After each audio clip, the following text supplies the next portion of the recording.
So I got tired of having to use this dolly going over big bumps in the yard and concrete lips and stuff.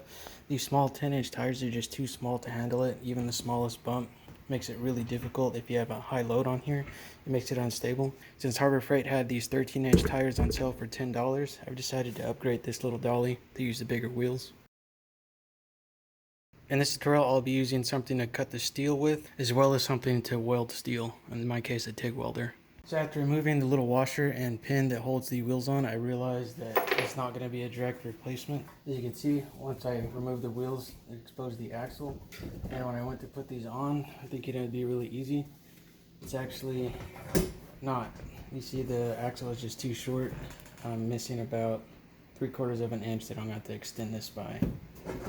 So luckily, this is exactly 5/8 or probably 16 millimeters. And I had a tire iron that I was going to throw away anyways that just happens to be the exact same diameter, 5/8 or 16 millimeters. So I'm going to repurpose this old tire iron, use this shaft right here, and just weld an extension on. Got to make sure I extend it past so I could drill a hole and still be able to use the cotter pin to attach these.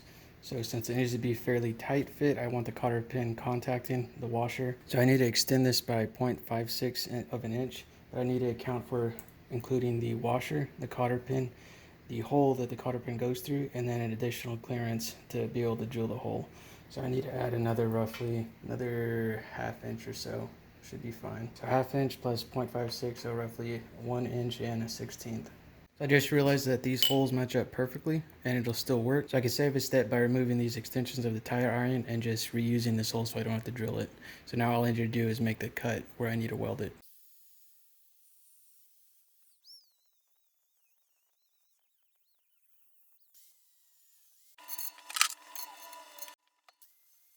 Put a small bevel in the axle, same for the extension piece, just so I'll have enough room so I weld it and then I won't have to grind so much to get it completely flush. I'm going to do one last wipe down with the wire brush to just get anything else might be on there. I also sanded this with normal sanding sponge just to smooth this out and get all the oxidation off. And I also ground around here just because it had the zinc coating still and I don't want any contaminants in the weld. Of course, I'm going to clean my welding wire with acetone, make sure there's no oily residue. Same for this, make sure it's clean. Finally, the electrode right here, clean the tip of it. And of course, to keep this concentric, I have my little adapter piece. I'm just going to hold right here. I'm going to tack it at 3 different points all the way around it. Then I'll be able to remove the adapter piece and completely weld all the way around.